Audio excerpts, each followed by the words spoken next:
When my wife finally moved into our new home, we thought it would be the start of something peaceful, a fresh chapter in a neighborhood we chose with care. But that calm was shattered almost immediately. Within minutes, we found ourselves facing an unexpected and frustrating obstacle, the infamous HOA Karen. You know the type.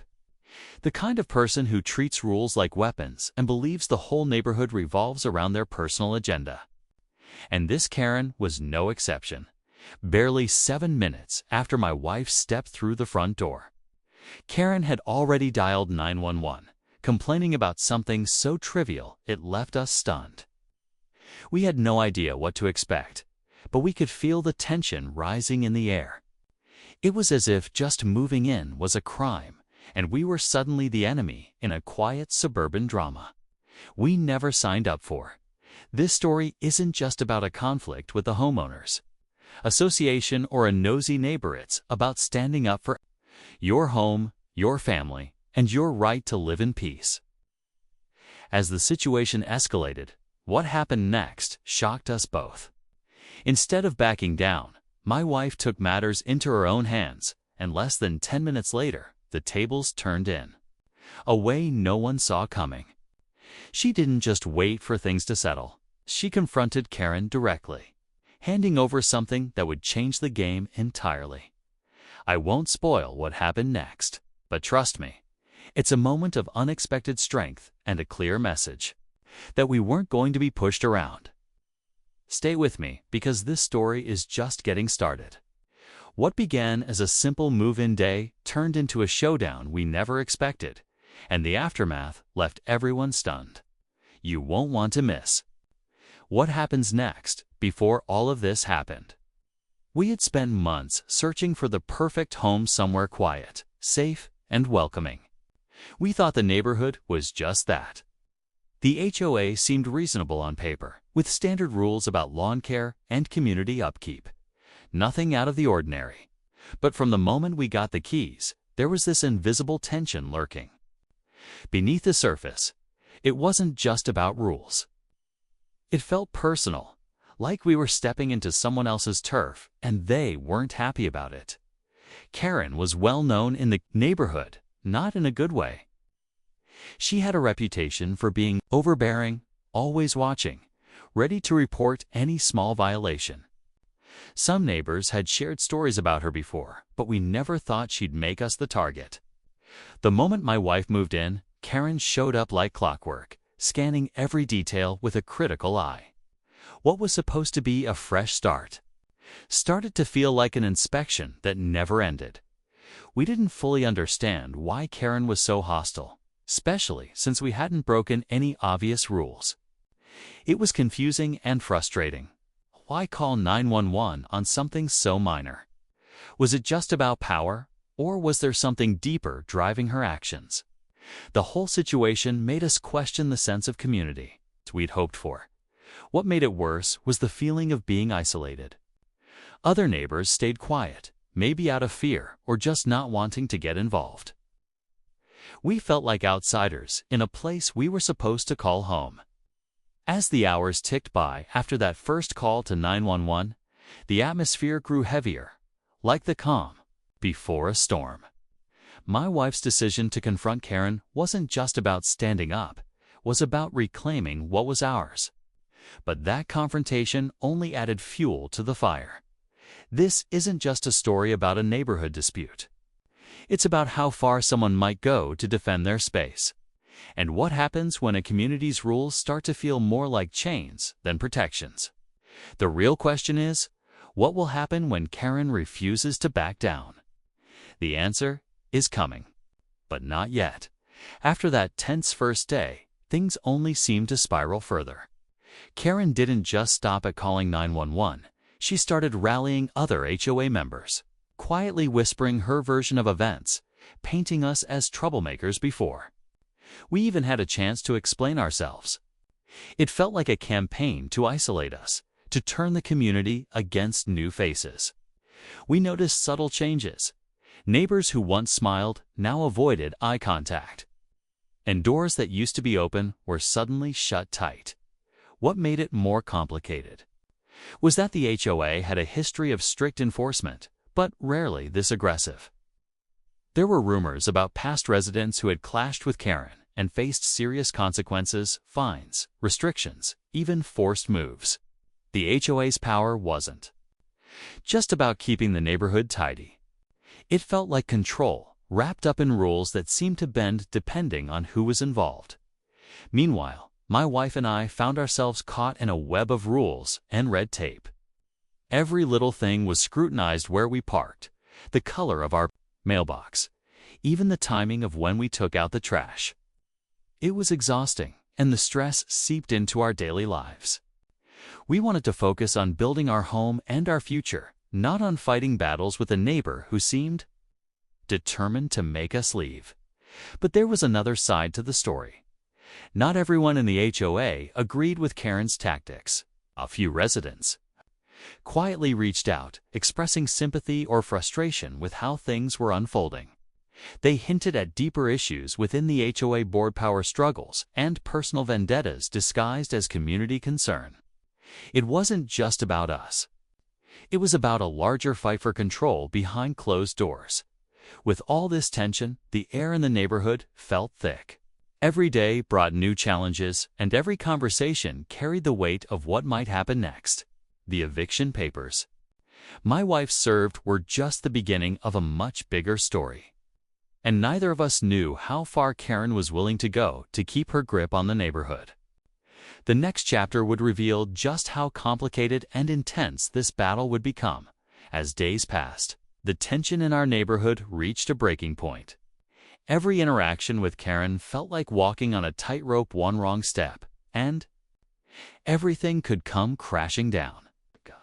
She seemed to be watching our every move, ready to pounce on any small mistake or slip-up. The HOA meetings became battlegrounds, with whispers and pointed glances exchanged behind closed doors. It was clear Karen had rallied enough support to make this personal. My wife and I tried to keep our heads down, but the constant pressure was suffocating. Simple things like mowing the lawn or putting up outdoor furniture became sources of anxiety. We started receiving official-looking notices, vague threats about violations we never even knew existed. The stress wasn't just about paperwork. It was the feeling that we were being pushed out, targeted for reasons beyond any clear rule. The home we had dreamed of felt less like a sanctuary. It's more like a war zone. What made it worse was the divide in the neighborhood. Some neighbors remained silent, unwilling to get involved, while others quietly cheered Karen on or expressed their own frustrations with newcomers like us. It was like the community we hoped to join was fracturing right in front of us.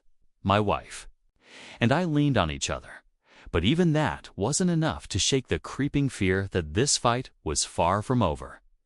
The day my wife handed Karen those eviction papers was supposed to be a turning point, but instead, it only ignited a firestorm. Karen's reaction was cold and sharp, as if she had been waiting for this moment. She didn't just take the papers.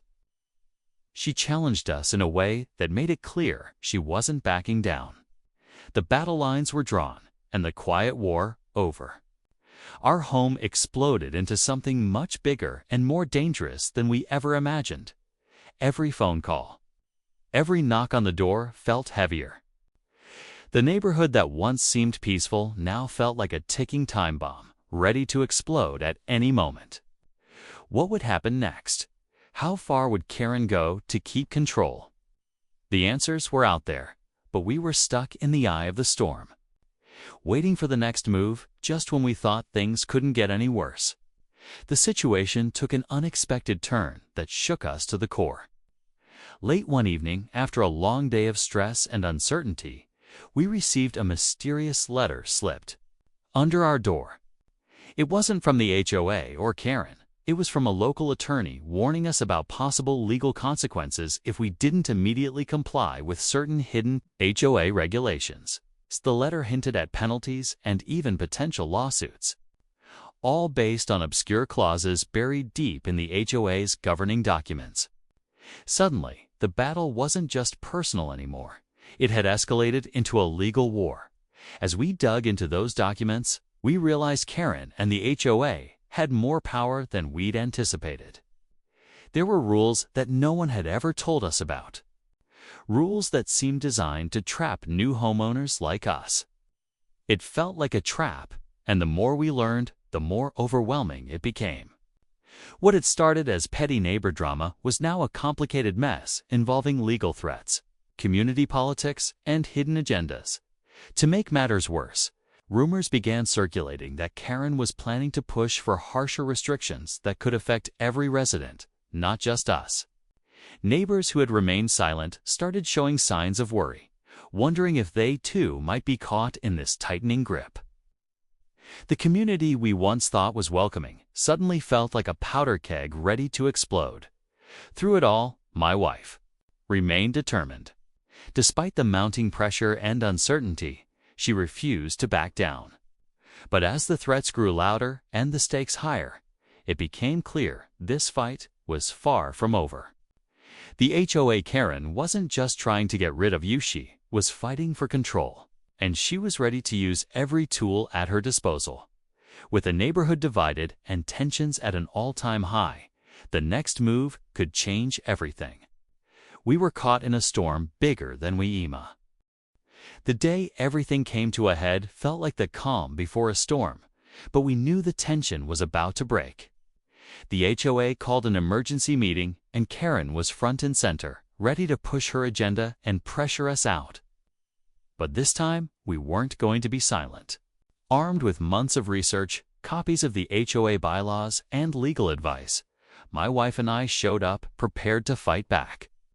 The room was thick with anticipation as neighbors gathered, some curious, others uneasy, as Karen laid out her accusations and demands. My wife calmly countered each point, exposing the loopholes and questionable tactics the HOA had used all along. What surprised everyone was the evidence we brought to light. Documents revealing that Karen herself had violated several HOA rules in the past, yet was never held accountable. It was a turning point that shifted the room's energy. The quiet supporters of Karen started to look uncomfortable. The HOA board, faced with undeniable proof, was forced to reconsider their approach.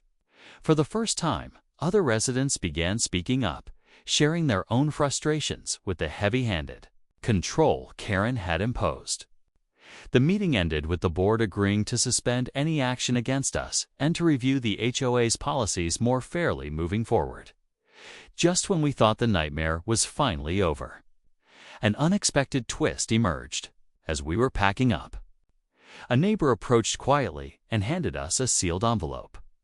Inside was an anonymous note warning that Karen wasn't done yet, that she had powerful allies beyond the HOA, ready to escalate the fight if necessary.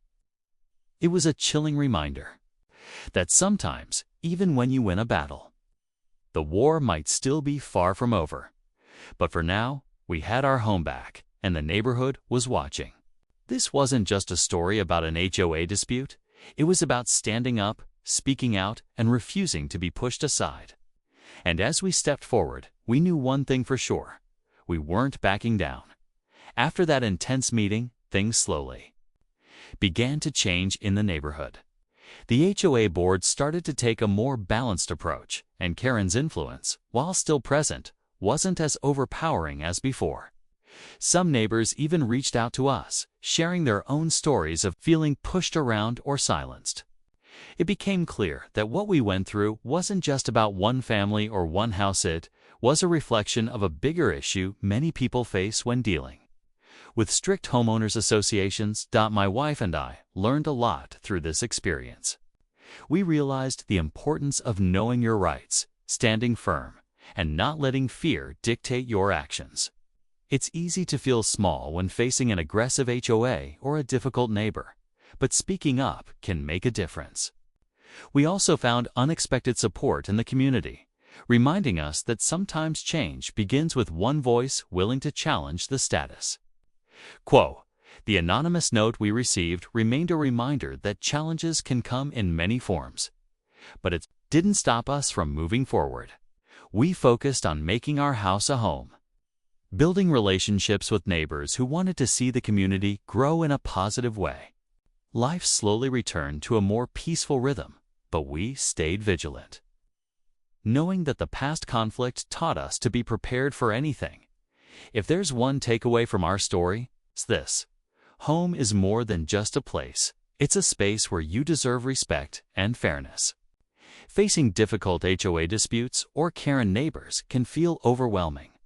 But with patience, courage, and knowledge, it's possible to stand your ground and protect what matters most. We hope our experience encourages anyone dealing with similar challenges to keep fighting and never lose hope. Thanks for watching. If you enjoyed this story, don't forget to like, subscribe, and share, because sometimes these neighborhood battles need to be heard.